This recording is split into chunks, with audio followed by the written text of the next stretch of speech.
그 다음에 이제 자연 계시가 있어요. 로마서 1장 20절에 보면 2000년 전에 그 로마 시대 사람들이 이렇게 물었나 봐요.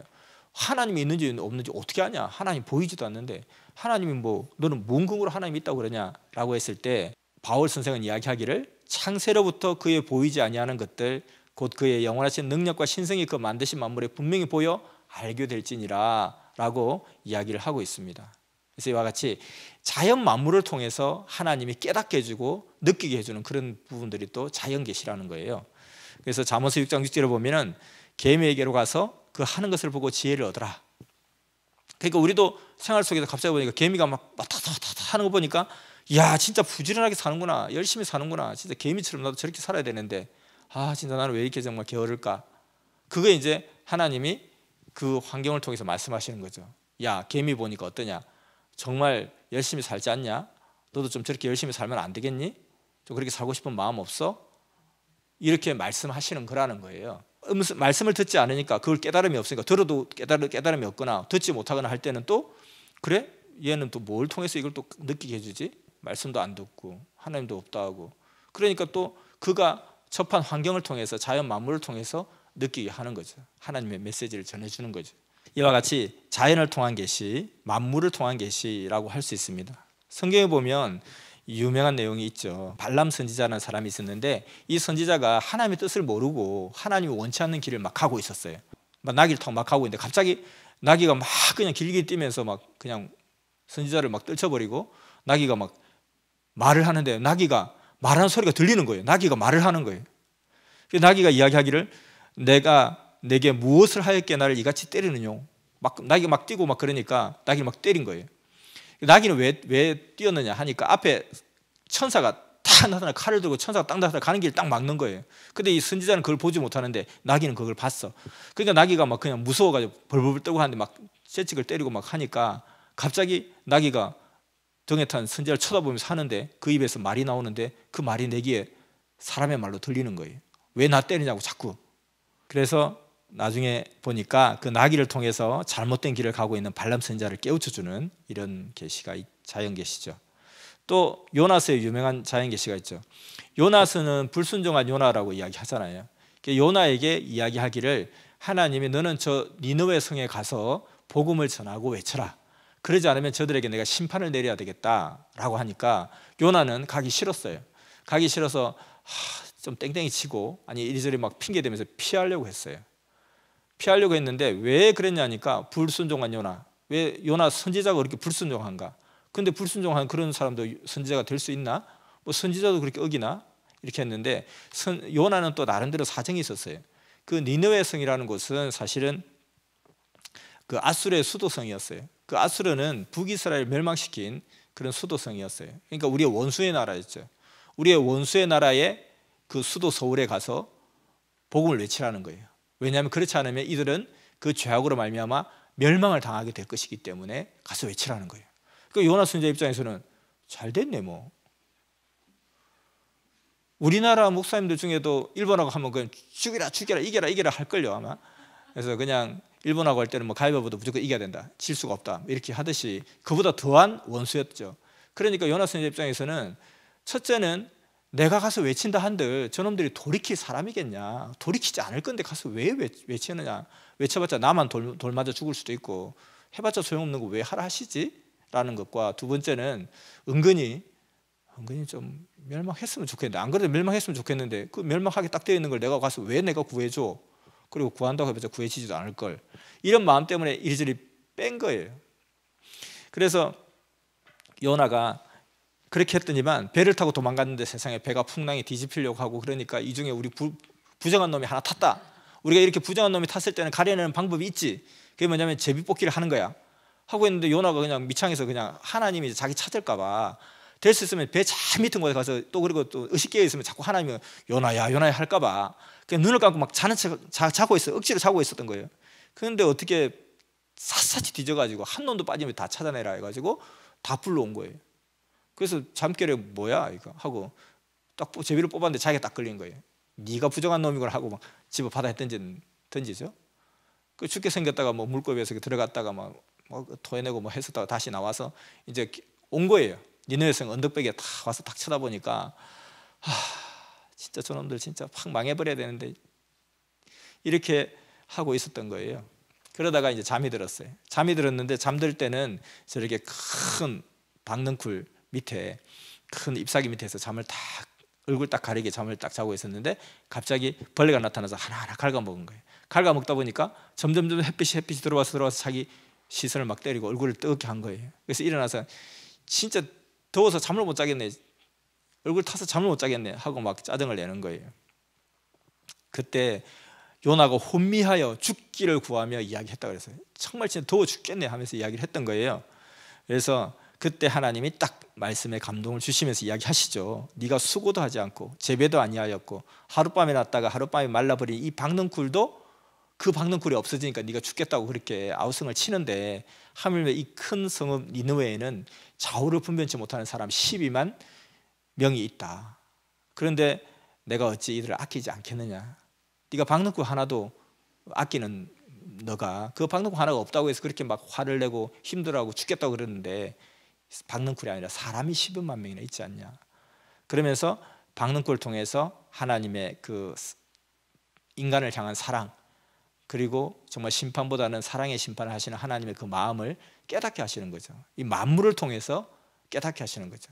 그래서 우리도 이와 같이 이 모든 사람들에게 자연을 통해서 계시를 주신다는 거예요. 만물을 통해서 계시를 주신다는 거예요. 그 만물을 통해 주시는 계시도 잘 받아보라는 거예요. 그러니까 계시론을 배우는 이유는 앞서 이야기했지만 계시를 받으라는 거죠. 계시도 자꾸 받아버릇해야 자꾸 계시를 주는 거고, 하나님도 재밌어서 더 계시를 주시는 거고, 또 그리고 내가 그걸 싹싹 잘 받아먹고 잘 써먹으면 더 주고 싶고 더 주고 싶고 막 그런 입장이죠. 그래서 우리 자연 계시도 있다는 거 항상 생각하면서 이것을 잘 받아야 되겠습니다. 초자연 계시라는 것은 이제 크게는 몇 가지로 나누는데, 그 중에 하나가 환상. 환상이라는 것은 마치 화면이 내 눈앞에 딱 보여지는 것. 화면이 정지 화면일 수도 있고 활동 화면처럼 영상처럼 지나갈 수도 있고, 아무튼 이렇게 내가 지금 잠을 자는 것도 아닌데 꿈을 꾸는 것도 아닌데 내 눈앞에서 영상이 딱 보이는 거예요. 그것이 그냥 정지 화면 또는 흐르는 영상으로 보일 수도 있죠. 그래서 사도행전에 말한 것처럼 이와 같이 너희 젊은이들은 환상을 보고 너희 늙은이들은 꿈을 꾸리라. 그리고 사도행전을 보니까 역시 주께서 환상 중에 불러 가라사대 아나니아야 하시거늘, 이렇게 환상이라는 표현이 많이 나오고 있습니다. 그리고 베드로에게도 환상 중에 밝히 보여서 고넬료야, 베드로에게 또 고넬료에게 찾아가서 베드로와 고넬료가 만나게 할 때 환상을 통해서 역사를 하십니다. 그래서 우리가 이렇게 사람을 보다 보면 어떤 장면이 보이는 거예요. 다리가 있는데 중간에 막상 가보니까 아슬아슬하게 이제 끊어질랑 말랑 이렇게 걸려있더라. 그게 딱 보이는 거예요. 이게 뭐지? 이 사람 보는데 왜 갑자기 이렇게 끊어질 듯 말 듯한 다리가 보이지? 그러니까 너 믿음의 끈이 아주 아슬아슬하구나. 지금 이게 다리가 끊어진 건 아닌데 끊어질랑 말랑 그러하구나. 다리를 빨리 보소해야 되겠다. 그것이 너가 믿음을 더 완전하게 해야 되겠다. 이런 것을 보여주는 거죠, 사실. 이것이 이제 환상이다, 이렇게 보면 됩니다.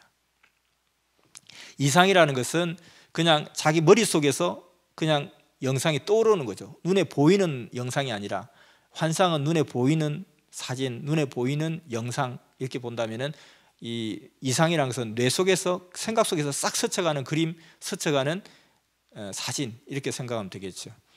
그래서 이 이상이라는 것은 굉장히 어떤 총명하고 지적인 사람, 이런 사람들에게 자주 나타나는, 그 뇌작용이 굉장히 활발한 사람에게 나타나는 그런 것이라 할 수 있죠. 그래서 성경에 보면 다니엘이 이상에 굉장히 그 대가였다, 이렇게 표현을 많이 하죠. 그래서 다니엘이 이상 중에 보았는데, 이상 중에 하나님께서, 여호와께서 이르시되, 이상이라는 표현을 많이 쓰는 거죠. 이렇게도 역사하실 수가 있다. 비몽사몽. 비몽사몽은 이게 꿈인지 현실인지 어렴풋하게 보여주는, 주로 이제 이방인들, 이런 어떤 좀 영적이지 못하지만 또 이게 사실은 비몽사몽이라는 게 내가 잠들었는데 잠들은 거 아닌 것 같기도 하고, 순간 살짝 졸았다가 깨웠다가 이게 좀 중간쯤 애매한 상태, 이게 비몽사몽이라 그러죠. 그래서 성경에 보면 이 베드로가 비몽사몽이 많이 나타나요. 베드로가 비몽사몽이 많이 나타나는데, 사실은 그 이방인, 그때 당시 유대인들이 이방인을 전도한다는 것을 굉장히 상상을 하지 못했던 일들이었어요. 왜냐하면 예수님도 유대인을 위한 예수님이었고 또 유대인만이 하나님을 믿는 사람이었고 하나님도 유대인만을 하나님이 사람으로 취급하지 이방인들을 취급하지 않는다는 생각들이 이 유대인의 생각이었단 말이에요. 그러니까 유대인들 자기들 입장에서는 유대인들 아니고는 사람은 사람이 아닌 거예요. 유대인만이 사람이고 하나님은 우리 유대인만의 하나님이시고 하나님 그러니까 세상 이방인들을 살펴볼 리가 없고 그렇게 생각했던 거예요. 근데 하나님의 입장은 예수님 메시아 예수님의 입장은 내가 이 땅에 불을 던지러 왔느니 이불이 이미 온 세상에 붙었으면 무엇을 원하리요? 온 세계에 복음을 전하러 오신 거예요. 다만 유대 민족을 반장 삼아서 그 반장을 통해서 전체 반을 통솔하려고 반장을 세웠고 그 반장은 그래도 선생님과 마음이 통하는 사람이 반장이 될 수밖에 없고 선생님의 말귀를 알아듣는 사람이 반장이 될 수밖에 없고 그래서 중심 민족이라는 거지 그냥 그 유대인들만을 위한 하나님이 아니었는데 유대적인 사고는 그것을 벗어나지 못하고 있었던 거예요. 그래서 예수님의 제자들도 다 유대인들이잖아요.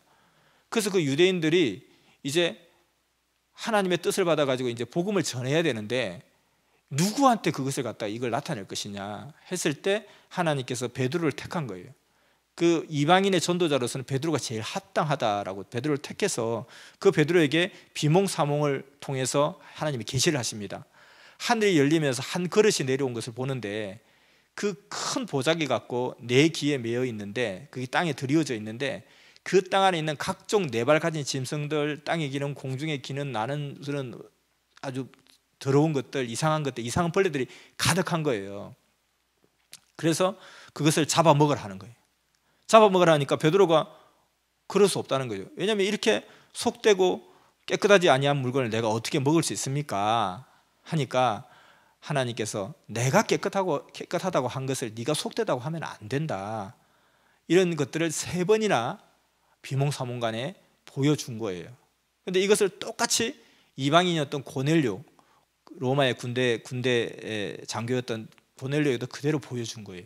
그래서 고넬료에게는 가서 베드로를 불러라라고 이야기했고 또 베드로에게는 누가 너를 부르러 오거든 따라가라고 이야기해서 베드로와 고넬료가 만나는 장면이 일어나면서 최초로 이방인 전도자가 생기게 된 이방인이 전도되는 케이스가 된 거죠. 근데 사실 이것도 굉장히 많은 저항을 받았어요.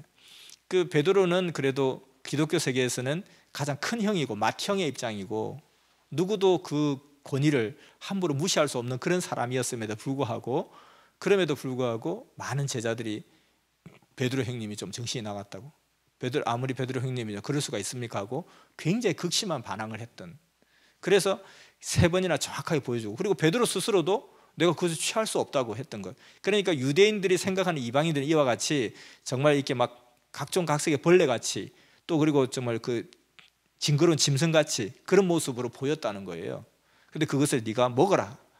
이거 속되지 못한 건 먹지 못하겠습니다. 내가 깨끗하다는데 네가 왜 속되다고 하냐? 이러면서 그 만나게 한 거죠. 이것을 비몽사몽이라는 그런 계시를 통해서 확실하게 느끼게 해준 거죠. 우리가 마치 비유가 그냥 말씀하시면 되지 왜 비유를 하십니까? 그러니까 비유를 하면 막 절절히 와닿잖아요. 느낌이. 우리가 문학에서 왜 비유를 하느냐?